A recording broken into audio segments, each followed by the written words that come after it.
India ಎಂದು ಕರೆಯಲ್ಪಡುವ ದಕ್ಷಿಣ ಏಷ್ಯಾದ ಅತಿ ದೊಡ್ಡ ದೇಶ ಈ ನಮ್ಮ ಭಾರತ. ಭಾರತೀಯ ಉಪಖಂಡದ ಪ್ರಮುಖ ದೇಶವಾಗಿದ್ದು, ಪ್ರಪಂಚದ ಅತಿ ಹೆಚ್ಚು ಜನಸಂಖ್ಯೆ ಹೊಂದಿರುವ ಹಾಗೂ ಪ್ರಪಂಚದ ಪ್ರಜಾಪ್ರಭುತ್ವವಿರುವ ರಾಷ್ಟ್ರವಾಗಿದೆ ಎಂದು ಹೇಳಿದರೆ ತಪ್ಪಾಗಲಾರದು. ಭಾರತ ದೇಶದ ಪ್ರಧಾನಿ ನರೇಂದ್ರ ಮೋದಿ ಭಾರತದ ಬೆಳವಣಿಗೆ ಬಗ್ಗೆ ಹಲವಾರು ಬಾರಿ ಮಾತನಾಡಿದ್ದಾರೆ. 21ನೇ ಶತಮಾನ ಭಾರತದ ಶತಮಾನವಾಗಿರಬೇಕು ಎಂದು ಸಬ್ಕಾ ಸಾಥ್, ಸಬ್ಕಾ ವಿಕಾಸ್, ಸಬ್ಕಾ ವಿಶ್ವಾಸ್, ಸಬ್ಕಾ ಪ್ರಯಾಸ್ ಎಂದು ಹೇಳಿದ್ದಾರೆ. ಈ ಮಾತು ಒಂದು ಕಡೆ ಸತ್ಯವಾದರೆ ಇನ್ನೊಂದು ಕಡೆ ಸತ್ಯವಾಗಲಿಲ್ಲ, ಸುಳ್ಳಾಯಿತು. ಗ್ರಾಮೀಣ ಭಾಗಗಳಲ್ಲಿ ಸುಳ್ಳಾಯಿತು. ಶಿಕ್ಷಣ, ಆರೋಗ್ಯ ಮತ್ತು ರೈತರ ಸಂಕಷ್ಟ ಮತ್ತು ನಿರುದ್ಯೋಗ ಸಮಸ್ಯೆಗಳಲ್ಲಿ ಈ ಮಾತು ಸುಳ್ಳಾಯ್ತಾ ಹೋಯಿತು.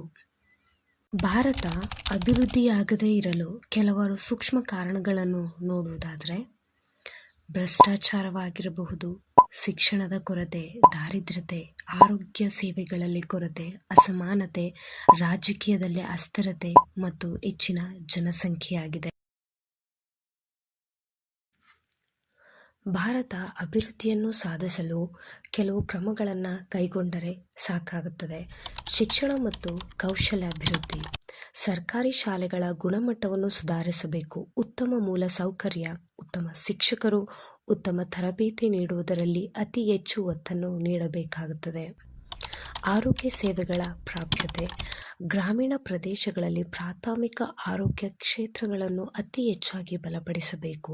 ಸಾರ್ವಜನಿಕ ಆರೋಗ್ಯಕ್ಕೆ ಇನ್ನಷ್ಟು ಹಣ ಹೂಡಿಕೆಯನ್ನು ಮಾಡಬೇಕು. ಆರೋಗ್ಯದ ಬಗ್ಗೆ ಜಾಗೃತಿ ಮೂಡಿಸಲು ಅಭಿಯಾನಗಳನ್ನು ಕೈಗೊಳ್ಳಬೇಕಾಗುತ್ತದೆ. ಆರ್ಥಿಕ ಬೆಳವಣಿಗೆ ಮತ್ತು ಉದ್ಯೋಗ ಸೃಷ್ಟಿ. ಸ್ಟಾರ್ಟ್ಅಪ್ಗಳು ಮತ್ತು ಸಣ್ಣ ಮಾಧ್ಯಮ ಉದ್ಯಮಗಳಿಗೆ ಸಾಲ ಮತ್ತು ಸಹಾಯದ ನೆರವನ್ನು ನೀಡಬೇಕಾಗುತ್ತದೆ. ಮೇಕ್ ಇನ್ ಇಂಡಿಯಾ ಮತ್ತು ಸ್ಥಳೀಯ ಉತ್ಪಾದನೆಗೆ ಅತಿ ಹೆಚ್ಚಿನ ಉತ್ತೇಜನವನ್ನು ನೀಡಬೇಕಾಗುತ್ತದೆ. ಅತಿ ಪ್ರಮುಖವಾದ ಕ್ರಮವೆಂದರೆ ಕೃಷಿ ಮತ್ತು ಗ್ರಾಮೀಣಾಭಿವೃದ್ಧಿ.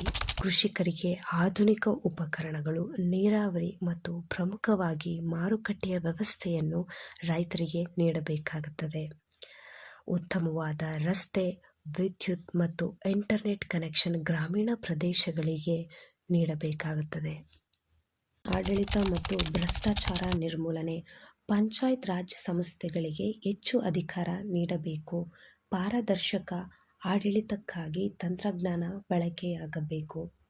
ಮೂಲಸೌಕರ್ಯ ಅಭಿವೃದ್ಧಿ. ರಸ್ತೆ, ರೈಲು, ಬಂದರು, ವಿಮಾನಯಾನ ವ್ಯವಸ್ಥೆಗಳಲ್ಲಿ ಹೆಚ್ಚು ಸುಧಾರಣೆ ನೀಡಬೇಕು. ಕಡಿಮೆ ಬೆಲೆಗಳಲ್ಲಿ ಮನೆಗಳ ನಿರ್ಮಾಣ ಮತ್ತು ಸ್ಮಾರ್ಟ್ ನಗರಗಳ ಯೋಜನೆಗಳನ್ನು ಹೆಚ್ಚಿಸಬೇಕಾಗುತ್ತದೆ. ಶುದ್ಧ ಇಂಧನಗಳ ಮೂಲಕ ಹೂಡಿಕೆ ಮಾಡಬೇಕಾಗುತ್ತದೆ. ಸಮಾಜದಲ್ಲಿ ಸಮಾನತೆ. ಮಹಿಳೆಯರ ಶಿಕ್ಷಣ ಮತ್ತು ಉದ್ಯೋಗ ಎಲ್ಲದಕ್ಕಿಂತ ಹೆಚ್ಚಾಗಿ ಅವರಿಗೆ ರಕ್ಷಣೆಯನ್ನು ನೀಡಬೇಕಾಗುತ್ತದೆ. ಹಿಂದುಳಿದ ವರ್ಗಗಳಿಗೆ ವಿಶೇಷ ನೆರವನ್ನು ನೀಡಬೇಕಾಗುತ್ತದೆ. ಧರ್ಮ, ಭಾಷೆ, ಸಂಸ್ಕಾರ ಅಥವಾ ಸಾಂಸ್ಕೃತಿಕಗಳಲ್ಲಿ ಏಕತೆ, ಸೌಹಾರ್ದತೆಯನ್ನು ತರಬೇಕು. ಪರಿಸರ ಸ್ಥಿರತೆ. ಅರಣ್ಯ, ನದಿ, ಜೀವ ವೈವಿಧ್ಯತೆಗಳ ರಕ್ಷಣೆಯನ್ನು ಮಾಡಬೇಕಾಗುತ್ತದೆ ಮತ್ತು ಅವುಗಳ ರಕ್ಷಣೆಗೆ ಕ್ರಮಗಳನ್ನು ಜರುಗಿಸಬೇಕು. ಶುದ್ಧ ಇಂಧನ, ಶುದ್ಧ ಕೃಷಿಯ ಜಾರಿಕೆಗೆ ಕ್ರಮವನ್ನು ಕೈಗೊಳ್ಳಬೇಕಾಗುತ್ತದೆ. ಮಕ್ಕಳಲ್ಲಿ ಅಥವಾ ಯುವ ಜನತೆಯಲ್ಲಿ ಪರಿಸರದ ಬಗ್ಗೆ ಜಾಗೃತಿಯನ್ನು ಮೂಡಿಸಬೇಕಾಗುತ್ತದೆ. ಭಾರತದ ಅಭಿವೃದ್ಧಿಗೆ ಸಹಾಯಕಾರಿಯಾಗಲು ಪ್ರಜಾಪ್ರಭುತ್ವ, ಶಿಸ್ತು, ಶಿಕ್ಷಣ, ಶ್ರಮ ಮತ್ತು ತಂತ್ರಜ್ಞಾನವೇ ಆಧಾರ ಸ್ತಂಭಗಳಾಗಿರಬೇಕು. ನಾವು ಎಲ್ಲ ಸಮುದಾಯವನ್ನು ಸಮಾನವಾಗಿ ಒಳಗೊಳ್ಳುವ ಧೋರಣೆಯನ್ನು ಅಳವಡಿಸಿಕೊಂಡಾಗ ಮಾತ್ರ ಸತ್ಯವಾದ ಪ್ರಗತಿ ಸಾಧ್ಯವಾಗುತ್ತದೆ ನಮ್ಮ ಭಾರತದಲ್ಲಿ.